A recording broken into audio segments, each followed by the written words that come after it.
आइए मित्रों, आज हम आपको मैथमेटिक्स एक्सरसाइज प्रश्नावली 1.1 कराने वाले हैं 9th क्लास का। तो इसमें हम लोगों को फर्स्ट क्वेश्चन है, क्या शून्य एक परिमेय संख्या है? क्या इसे p/q के रूप में लिख सकते हैं, जहां p और q पूर्णांक है और q बराबर नहीं है 0। तो इसका आंसर है कि ये हमसे पूछ रहा है कि परिमेय संख्या शून्य परिमेय संख्या है। तो देखिए फ्रेंड्स, पहले मैं आपको बता दूं कि परिमेय संख्या हम उस संख्या को कहते हैं जिसे हम बटे के रूप में लिख सकते हैं। तो शून्य ये पूछ रहा है कि जो शून्य यानी 0 जो है उसे हम बटे के रूप में लिख सकते हैं क्या नहीं, या इसका कहने का मतलब ये है कि p/q के रूप में हम लिख सकते हैं या नहीं। और उसने पहले ही दे रखा है कि q बराबर नहीं है 0, यानी कि बटे में हमको 0 नहीं रखना। ठीक है, यानी बटे में 0 नहीं रखना। तो हम q के 0 बटे में 1 रखेंगे तो 0 आएगी है। ठीक है, तो इससे मतलब ये है कि हम 0 को बटे के रूप में लिख सकते हैं। ठीक है, यानी कि शून्य परिमेय संख्या है। तो इसका हमारा आंसर हो जाएगा हाँ, शून्य परिमेय संख्या है। क्या इसे आप p/q के रूप में लिख सकते हैं? तो बिल्कुल हम p/q के रूप में इसे लिख सकते हैं, ये हमारा आंसर हो जाएगा। ठीक है फ्रेंड्स, अब हमारे पास क्वेश्चन नंबर 2 है। ये क्वेश्चन नंबर फर्स्ट था, अब क्वेश्चन नंबर 2 है, 3 और 4 के बीच 6 परिमेय संख्याएं ज्ञात कीजिए। तो 3 और 4 के बीच हमको क्या करना है, 6 परिमेय संख्याएं ज्ञात करनी है। तो मैं आपको परिमेय संख्या ज्ञात करने का सीधा फंडा बताता हूँ। उन्होंने हम लोगों को 3 और 4 दिए हैं, 3 और 4 के बीच परिमेय संख्या ज्ञात करना है। ठीक है, तो हम लोगों को दिया क्या है, 3 और 4 के दिया है क्या, 3 और 4 के बीच 6 परिमेय संख्याएं ज्ञात करना है, संख्याएं ज्ञात करना है। 6 परिमेय संख्याएं हमको ज्ञात करना है। ठीक है, 6 परिमेय संख्याएं ज्ञात करना है। तो क्या करेंगे हम लोग कि 3 और 4 को जोड़ेंगे।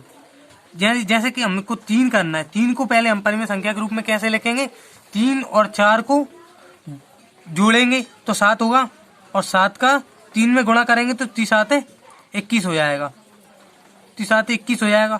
और 3 और 7 जोड़ने पर 3 और 4 को जोड़ने पर 7 होगा ना, तो हम 7 को बटे में लिख देंगे। तो ये क्या हो गया, 3 को हमने परिमेय संख्या के रूप में लिख दिया 21/7, और 4 को ऐसे ही हमको क्या करना है, 4 को लिखना है। तो 3 और 4 को जोड़ेंगे 7 होगा, और 7 का हम क्या करेंगे, 4 में गुणा करेंगे तो 7 चौके 28 और बटे में 7, 7 चौके 28/7, और हमने 4 को 28/7 बना लिया, यानी परिमेय संख्या के रूप में लिख दिया। अब हमको क्या करना है कि 21/7 और 28/7 के बीच 6 परिमेय संख्याएं ज्ञात करना है। ठीक है, तो हम लोगों को पता है कि 21 और 28 के बीच में क्या क्या होता है। ठीक है, और बटे में हमको उनके साथ लिखना है। तो में के बीच, तो 3 और 4 के बीच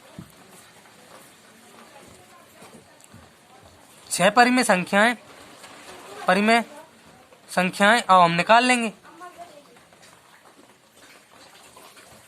22/7, 23/7, 24/7, 25/7, 26/7 और 27/7 हैं। ये हमारा आंसर हो जाएगा कि जो 3 और 4 के बीच जो परिमेय संख्या है वो 22/7, 23/7, 24/7 और 25/7, 26/7 और 27/7 है। ये हमारा क्वेश्चन नंबर 2 का आंसर हो जाएगा। ठीक है, और आप इसका स्क्रीनशॉट ले सकते हैं। मैं आपको एक बार और फिर से बता दूं, देखिए आप इसका स्क्रीनशॉट ले सकते हैं। ठीक है, और हम लोगों के पास है क्वेश्चन नंबर 3। इसमें क्वेश्चन नंबर 3 में हम लोगों को दिया है कि 3/5 और 4/5 के बीच 5 परिमेय संख्या ज्ञात कीजिए। अब सीधा साधा फंडा है, इसी तरह से आपको इस वाले क्वेश्चन को भी करना है कि 3/5 और 4/5 के बीच 5 परिमेय संख्या ज्ञात करना है। तो हम लोगों को दिया है क्वेश्चन नंबर 3 दिया है 3/5 और 4/5 के बीच 5 परिमेय संख्या हमको ज्ञात करना है। 5 परिमेय संख्या ज्ञात करना है। तो ठीक है, हमको पहले से ही देखने को मिलता है कि 3/5 और 4/5 है परिमेय संख्याएं हैं। ठीक है। तो इन्हें हमें परिमेय संख्या के रूप में बदलने की जरूरत नहीं है, तो ये पहले से ही परिमेय संख्या है। तो हम क्या करेंगे, 3/5 को ऐसा लिख लेंगे 30/50, ये ऐसा लिख दिया। 0 से 0 कैंसिल करने पर 3/5 बन जाएगा। और ऐसे ही हम 4/5 को लिख लेंगे, 4/5 को ऐसे ही लिख लेंगे हम लोग 40 और 50, 40/50। 0 से 0 कैंसिल करने पर 4/5 बन जाता है। ठीक है। के बीच हमको क्या करना है, इनके बीच 5 परिमेय संख्याएं ज्ञात करना है। तो 5 परिमेय संख्याएं, परिमेय संख्याएं कौन कौन सी हैं इनके बीच 5 परिमेय संख्याएं, आपको पता ही है। जैसे 30 है, 30 से 31 आता है, और 40 के बीच में 30 और 40 के बीच में हम लोगों को 5 परिमेय संख्या दिखाना है। तो 31/50 हो जाएगा, 32/50 हो जाएगा, 33/50 हो जाएगा, 34/50 हो जाएगा, और 35/50 हो जाएगा। ठीक है। ये हमारी हो गई 3 और 4 की, 3/5 और 4/5 के बीच 5 परिमेय संख्याएं हो गई। ठीक है। तो ये हमारे क्वेश्चन नंबर 3 का आंसर है, आप स्क्रीनशॉट ले सकते हैं। ठीक है। ये हमारे क्वेश्चन नंबर 3 का आंसर है। ठीक है फ्रेंड्स। इसी प्रकार हम लोगों के लिए अब क्वेश्चन नंबर 4 दिया है। क्वेश्चन नंबर 4 में हम लोगों को दिया है कि नीचे दिए गए कथन सत्य है या असत्य, कारण के साथ उत्तर देना है हमको। तो इसमें क्या है कि हम लोगों के लिए फर्स्ट जो दिया है, प्रत्येक प्राकृत संख्या एक पूर्ण संख्या होती है।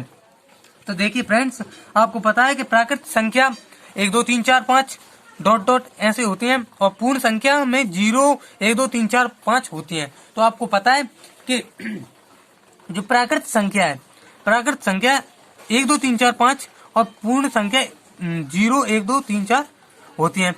ठीक है। तो ये कह रहा है कि जो प्रत्येक प्राकृत संख्या यानी 1 2 3 4 5 है, वो पूर्ण संख्या के अंदर आती हैं। तो ये बात बिल्कुल सत्य है, ये पूर्ण संख्या के अंदर आती हैं, बिल्कुल सत्य है ये बात। तो हमारा आंसर क्या हो जाएगा, कथन सत्य है। ठीक है। और कारण हमको देना है, तो हम क्या कहेंगे, हम क्या लिखेंगे कि प्रत्येक प्राकृत संख्या यानी कि 1 2 3 4 5 0 1 2 3 4 5 पूर्ण संख्या 0 1 2 3 4 5 के अंतर्गत आते हैं। यही हमारा कारण हो जाएगा। ठीक है फ्रेंड्स। अब इसी प्रकार आप क्वेश्चन नंबर 2 दिया है हम लोगों के लिए कि प्रत्येक पूर्णांक एक पूर्ण संख्या होती है। प्रत्येक पूर्णांक एक पूर्ण संख्या होती है। आपको पता है कि पूर्णांक क्या होता है, पूर्णांक में माइनस वाली संख्याएं भी आ जाती हैं। जैसे -5 है, -4, -3, -2, -1 ऐसी होती हैं, और 0 1 2 3 4 5 पूर्णांक यानी पूरा अंक। तो प्रत्येक पूर्णांक एक क्या होती है, पूर्ण संख्या होती है। तो प्रत्येक पूर्णांक एक पूर्ण संख्या होती है, ये तो आपको पता है कि पूर्ण संख्या होती है 0 से 1 2 3 4 5। ठीक है। और पूर्णांक में तो ये आते हैं, तो ऐसा नहीं होगा, ये थोड़ी ना पूर्ण संख्या है, इसलिए हमारा कथन दूसरे वाला असत्य हो जाएगा। ठीक है, असत्य हो जाएगा। ठीक है। इसमें कारण क्या होगा असत्य होने का, ये कारण होगा कि पूर्णांक में -4 -2 होते हैं, लेकिन पूर्ण संख्या में ये नहीं होते, ये हमारा कारण हो जाएगा। ठीक है। इसी प्रकार हम लोगों को क्वेश्चन 3 में दिया, इसी प्रकार तीसरा वाला दिया है, प्रत्येक परिमेय संख्या एक पूर्ण संख्या होती है। प्रत्येक परिमेय संख्या, और आपको पता है प्रत्येक परिमेय संख्या एक पूर्ण संख्या होती है, ये बात। प्रत्येक परिमेय संख्या यानी परिमेय संख्या में क्या होता है, देखिए परिमेय संख्या में बटी वाली संख्या आती है, बटे वाली संख्या आती है परिमेय संख्या में। ठीक है। ठीक है। परिमेय संख्या जैसे हम बटे के रूप में लिख सकते हैं। ठीक है।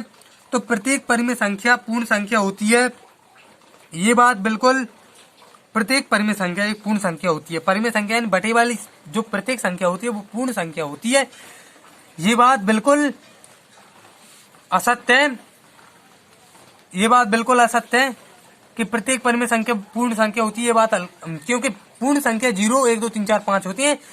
इसको तो हम परिमेय संख्या लिख सकते हैं, लेकिन 1/2 3/2 को हम पूर्ण संख्या नहीं कह सकते, ये पूर्ण संख्या नहीं है, ये बात बिल्कुल असत्य है। तो ये हमारा क्या हुआ, तीसरा जो है वो असत्य हुआ, तीसरा वाला जो ऑप्शन है वो असत्य है। ठीक है।